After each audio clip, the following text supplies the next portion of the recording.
Pernahkah kamu mendengar tentang tempat-tempat yang disebut dalam Al-Quran dan literatur Islam yang masih menyimpan banyak misteri?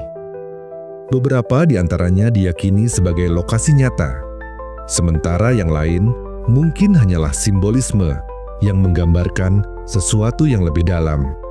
Namun, satu hal yang pasti, setiap tempat ini menyimpan kisah yang luar biasa dan membuat kita bertanya, apakah tempat-tempat ini benar-benar ada? Inilah 7 tempat misterius dalam Al-Quran yang hingga kini masih menjadi teka-teki. 1. Jabal Qaf, gunung di ujung dunia. Dikisahkan dalam berbagai literatur Islam, Jabal Qaf adalah salah satu tempat paling misterius dalam literatur Islam. Disebutkan dalam berbagai sumber kuno, gunung raksasa ini dikatakan mengelilingi dunia, menciptakan batas antara manusia dan dimensi lain yang tak terlihat. Legenda menyebutkan bahwa Jabal Qaf terbuat dari zamrud biru, dan pantulan cahayanya memberi warna pada langit yang kita lihat setiap hari. Namun, apakah Jabal Qaf benar-benar ada? Ataukah ini hanyalah sebuah metafora yang menggambarkan batas pengetahuan manusia? Sebagian ulama berpendapat bahwa Jabal Qaf bukanlah gunung fisik, melainkan simbol dari keterbatasan manusia dalam memahami rahasia alam semesta. Dalam tradisi mistik Islam, Jabal Qaf dikaitkan dengan dunia gaib, tempat makhluk-makhluk yang tak dapat dilihat oleh mata biasa berada.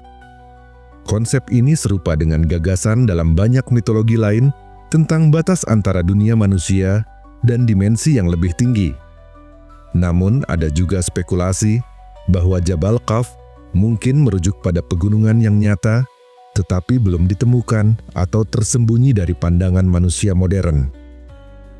Beberapa teori menyebutkan kemungkinan keterkaitannya dengan pegunungan Kaukasus, pegunungan Himalaya, atau bahkan formasi geografis yang belum dieksplorasi di kedalaman bumi. Meskipun tidak ada ayat Al-Quran yang secara eksplisit menyebutkan Jabal Qaf, beberapa ulama menghubungkannya dengan ayat-ayat yang berbicara tentang batas dunia atau keajaiban penciptaan, seperti Surah Qaf 51. Qaf, demi Al-Quran yang sangat mulia. Sebagian ulama menafsirkan bahwa huruf Qaf merujuk pada gunung ini dalam tradisi mistik. Surah Ar-Rahman 50:533. Wahai golongan jin dan manusia, jika kamu sanggup menembus, melintasi penjuru langit dan bumi, maka tembuslah. Kamu tidak akan mampu menembusnya kecuali dengan kekuatan. Ayat ini sering dikaitkan dengan batas-batas alam semesta yang masih misterius. Surah Al-Kahfi 18:47. Dan ingatlah, pada hari ketika kami perjalankan gunung-gunung, dan engkau akan melihat bumi itu menjadi datar, dan kami kumpulkan seluruh manusia tanpa terkecuali. Beberapa ulama menafsirkan bahwa gunung-gunung yang disebut bisa termasuk Jabal Qaf. 2. Mata air kehidupan, Ainul Hayat. Dikisahkan bahwa Nabi Khidir memiliki umur panjang karena meminum air dari sumber ini. Mata air kehidupan disebut-sebut berada di tempat yang tersembunyi, dan hanya orang terpilih yang dapat menemukannya. Dalam Al-Quran, kisah Nabi Khidir dan Nabi Musa disebut dalam surah Al-Kahfi 18:60 hingga 82. Perjalanan mereka menyingkap banyak pelajaran, tetapi lokasi pasti Ainul Hayat tidak disebutkan secara eksplisit. Ainul Hayat sering dikaitkan dengan legenda tentang sumber kehidupan abadi. Beberapa ulama dan sejarawan berspekulasi bahwa Ainul Hayat bukan hanya sekadar mata air biasa, tetapi mungkin merupakan sebuah fenomena ilmiah atau simbol spiritual. Dalam beberapa tafsir, Ainul Hayat dianggap sebagai perlambang ilmu yang abadi. Air yang memberi kehidupan, bukan hanya dalam arti fisik, tetapi juga dalam bentuk ilmu yang menerangi hati dan pikiran manusia. Ada pula yang meyakini bahwa Ainul Hayat terletak di tempat tersembunyi di bumi. Mungkin di suatu daerah yang belum ditemukan atau hanya dapat diakses oleh mereka yang mendapat petunjuk dari Allah. Sebagian kisah menyebutkan bahwa mata air ini terletak di wilayah antara dua lautan, sesuai dengan pertemuan Nabi Musa dan Nabi Khidir dalam surah Al-Kahfi. Dalam tafsir lainnya, Ainul Hayat bukanlah tempat fisik, melainkan konsep yang mengajarkan bahwa kehidupan sejati tidak datang dari usia panjang, tetapi dari pengetahuan dan kebijaksanaan. Nabi Khidir sendiri dikenal sebagai simbol ilmu yang mendalam, yang hanya bisa dipahami oleh mereka yang memiliki kesabaran dan ketundukan terhadap kehendak Allah. 3. Tembok Ya'juj dan Ma'juj. Dalam kitab suci Al-Quran, tepatnya dalam surat Al-Kahfi, dikisahkan seorang raja perkasa bernama Zulkarnain. Ia membangun sebuah tembok raksasa untuk mengurung kaum Ya'juj dan Ma'juj, makhluk perusak yang kelak akan keluar menjelang akhir zaman. Tetapi pertanyaannya, di mana sebenarnya tembok ini berada? Apakah tembok tersebut masih berdiri di suatu tempat, tersembunyi di pelosok bumi? Ataukah hanya sebuah kisah metaforis tentang peradaban kuno yang telah lama hilang? Beberapa teori pun bermunculan. Sebagian peneliti menduga bahwa tembok yang dibangun Zulkarnain bukanlah sekadar mitos, melainkan tembok fisik yang nyata. Salah satu teori menyebutkan bahwa tembok ini bisa jadi berada di wilayah pegunungan Kaukasus, di antara Laut Hitam dan Laut Kaspia. Ada pula yang berspekulasi bahwa tembok ini adalah benteng kuno di Asia Tengah, mungkin di sekitar wilayah Uzbekistan, Turkmenistan, atau bahkan perbatasan Mongolia. Namun, hingga kini, belum ada bukti arkeologis yang dapat memastikan keberadaan tembok yang dimaksud dalam Al-Quran. Menurut tafsir para ulama, tembok yang dibangun Zulkarnain terbuat dari besi dan tembaga, suatu teknologi yang luar biasa di masanya. Jika tembok ini benar-benar ada, mungkinkah kita menemukannya sebelum hari kiamat tiba? Ataukah tembok ini telah hancur oleh waktu atau bahkan masih tersembunyi di suatu tempat yang belum terjamah manusia? Seiring berkembangnya teknologi, para peneliti semakin giat mencari petunjuk. Dengan bantuan pencitraan satelit dan eksplorasi arkeologi, mungkinkah suatu saat kita akan menemukan sisa-sisa tembok yang disebutkan dalam Al-Quran ini? Atau mungkin kita memang ditakdirkan untuk tidak menemukannya, hingga Ya'juj dan Ma'juj benar-benar dilepaskan di akhir zaman. 4. Gua Ashabul Kahfi, tempat tidurnya para pemuda. Selama 309 tahun, bayangkan terbangun dari tidur dan mendapati dunia telah berubah. Gedung-gedung berdiri megah, bahasa yang dulu akrab di telinga kini terdengar asing, dan orang-orang menatapmu dengan heran. Begitulah kisah Ashabul Kahfi, sekelompok pemuda yang tertidur dalam gua selama 309 tahun, sebagaimana diceritakan dalam surat Al-Kahfi. Di sebuah gua tersembunyi, di suatu tempat yang misterius, 7 pemuda bersama anjing setia mereka beristirahat. Mereka lari dari kezaliman, mencari perlindungan dari penguasa yang menindas keyakinan mereka. Tapi siapa sangka, tidur mereka bukan hanya semalam, melainkan berabad-abad lamanya. Allah membolak-balikkan tubuh mereka agar tak membusuk, menutupi mereka dari pandangan orang-orang. Hingga suatu hari, mereka terbangun, rasa lapar menggerayangi perut mereka, dan salah seorang dari mereka pergi membeli makanan. Tapi saat ia mengeluarkan uang peraknya, keheranan menyelimuti para pedagang. Koin yang ia bawa berasal dari masa yang sudah lama berlalu. Hingga kini, berbagai tempat di dunia mengklaim sebagai lokasi gua Ashabul Kahfi. Ada yang di Turki, Yordania, dan Suriah. Tapi di manakah letak sebenarnya? Ataukah kisah ini hanyalah metafora tentang perjalanan waktu, keimanan, dan kebesaran Tuhan? Kisah ini bukan sekadar legenda. Ini adalah bukti bahwa waktu hanyalah ilusi di hadapannya. Sebuah pelajaran tentang keteguhan iman dan takdir yang digariskan. Dan pertanyaannya, jika kamu yang terbangun setelah ratusan tahun, apa yang akan kamu lihat? Ataukah kamu mengira bahwa orang-orang yang mendiami gua dan memiliki anjing mereka adalah suatu tanda yang menakjubkan di antara tanda-tanda kekuasaan kami?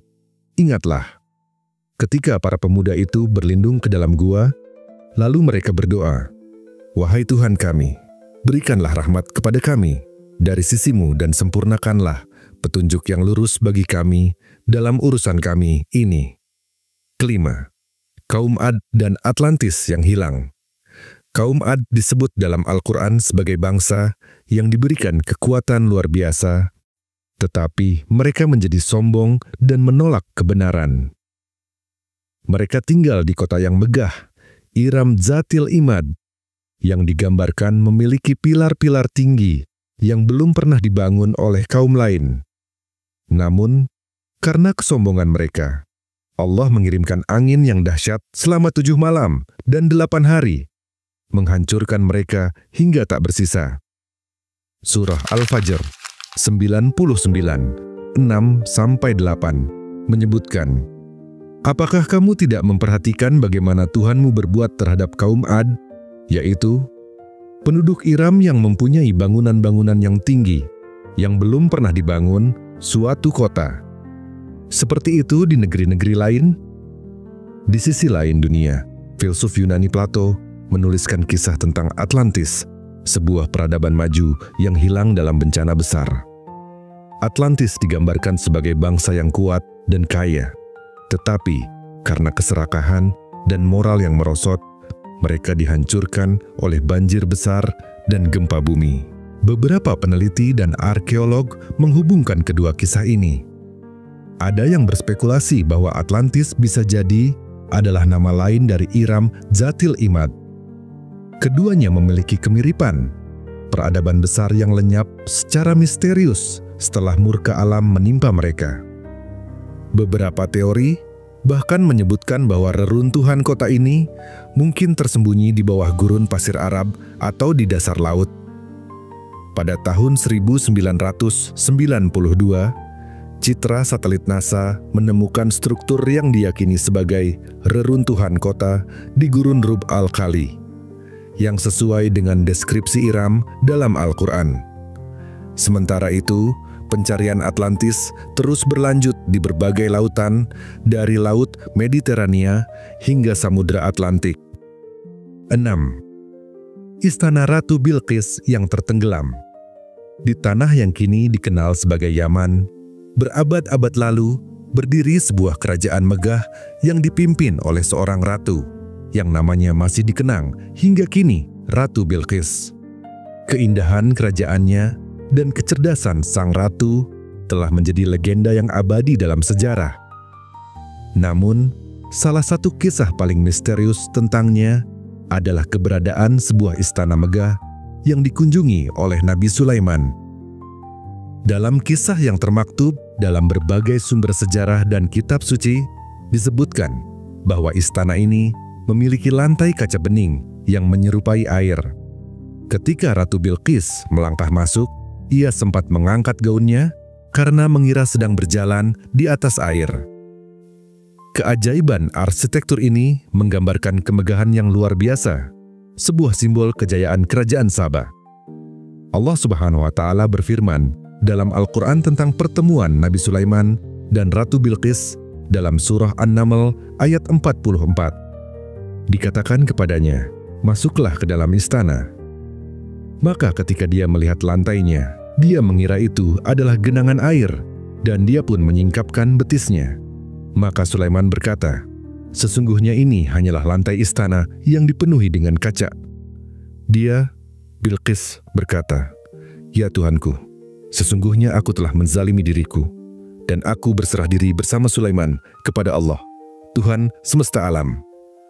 Qais Al-Qasas 44. Namun, waktu telah berlalu, dan keberadaan istana ini seolah menghilang tanpa jejak. Beberapa teori menyebutkan bahwa reruntuhan Istana Bilqis mungkin masih tersembunyi di bawah perairan Yaman, terkubur oleh waktu dan lautan yang terus bergelombang. Arkeolog dan peneliti telah lama mencoba mencari jejak istana ini. Namun hingga kini, misterinya tetap belum sepenuhnya terungkap. Dengan teknologi pemetaan bawah laut yang semakin canggih, harapan untuk menemukan sisa-sisa kejayaan Kerajaan Saba masih menyala. Beberapa temuan arkeologi menunjukkan adanya struktur bawah laut di dekat wilayah yang diyakini sebagai pusat kerajaan kuno tersebut. Jika istana ini benar-benar ada, maka penemuannya bisa menjadi salah satu penemuan arkeologi terbesar dalam sejarah. 7. Sidratul Muntaha, pohon di ujung langit. Sidratul Muntaha disebut dalam perjalanan Isra Mi'raj Nabi Muhammad. Pohon ini berada di batas tertinggi langit, tempat malaikat dan ruh berkumpul. Banyak yang menafsirkan Sidratul Muntaha sebagai batas dimensi antara dunia dan alam gaib. Jika ini benar, mungkinkah manusia suatu hari nanti bisa mendekati batas ini? Bayangkan sebuah pohon raksasa yang berdiri kokoh di ujung langit. Cabangnya menjulang luas, daunnya bercahaya seperti emas, dan buahnya berkilauan bak permata. Pohon ini bukan sembarang pohon. Ia adalah Sidratul Muntaha, batas tertinggi dari langit yang disebut dalam perjalanan Isra Mi'raj Nabi Muhammad. Dalam kisah suci ini, Rasulullah dibawa oleh malaikat Jibril melewati lapisan-lapisan langit hingga mencapai satu titik di mana hanya beliau yang diperkenankan melanjutkan perjalanan. Itulah Sidratul Muntaha, tempat berkumpulnya para malaikat dan ruh, batas antara dunia fana dan alam gaib. Namun, apa sebenarnya Sidratul Muntaha? Apakah ia benar-benar sebuah pohon dalam arti fisik? Ataukah ia adalah sebuah metafora tentang batas pengetahuan dan eksistensi manusia? Banyak ulama menafsirkan Sidratul Muntaha sebagai titik paling tinggi dalam dimensi langit, batas yang tidak dapat ditembus oleh makhluk manapun kecuali atas izin Allah. Nama Sidrat sendiri merujuk pada pohon bidara, yang dalam bahasa Arab sering dikaitkan dengan pohon berakar kuat dan rindang. Sedangkan Muntaha berarti akhir atau puncak, menegaskan bahwa inilah ujung perjalanan. Beberapa ilmuwan Islam berspekulasi bahwa Sidratul Muntaha bukan sekadar pohon, melainkan representasi dari batas alam semesta, di mana hukum fisika dan dimensi ruang waktu tidak lagi berlaku sebagaimana yang kita pahami. Dengan kemajuan ilmu pengetahuan, manusia telah mencapai luar angkasa, menjelajahi planet-planet, bahkan merancang teknologi untuk memahami asal-usul jagat raya. Tetapi, akankah kita suatu hari dapat mencapai batas tertinggi langit ini? Secara ilmiah, konsep batas langit masih menjadi misteri. Alam semesta yang kita kenal terus berkembang, dan belum ada bukti yang menunjukkan di mana letak akhirnya. Namun, dalam perspektif spiritual, Sidratul Muntaha bukanlah sesuatu yang bisa dicapai dengan teknologi atau perjalanan fisik. Ia adalah dimensi spiritual yang hanya bisa ditembus atas izin Allah. Jika kita memahami Sidratul Muntaha sebagai perbatasan antara dunia material dan alam gaib, maka pertanyaannya bukanlah apakah manusia bisa mencapainya secara fisik, tetapi apakah manusia bisa memahami dan menyadari keberadaannya.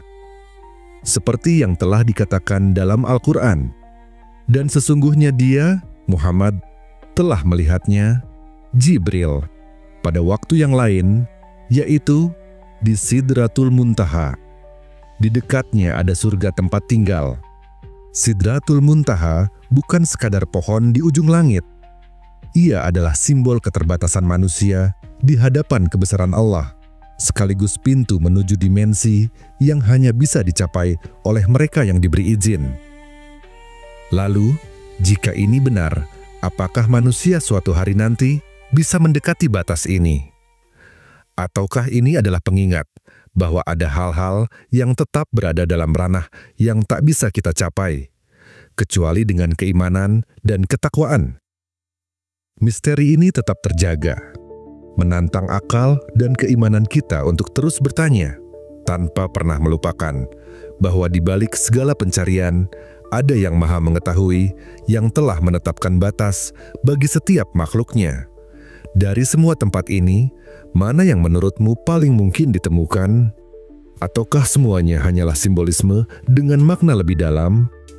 Atau mungkin ada sesuatu yang belum kita sadari, tersembunyi di depan mata kita? Tulis pendapatmu di komentar Peneroka, karena labirin kisah selalu siap membawamu ke dalam misteri yang lebih dalam. Siapa tahu, jawabanmu bisa membuka perspektif baru yang belum pernah terpikirkan sebelumnya. Terima kasih telah mendengarkan kisah ini sampai selesai. Semoga teman-teman semua terhibur dan menyukainya. Jika teman-teman ingin mendengar kisah-kisah menarik lainnya, jangan lupa untuk like, komen, dan subscribe.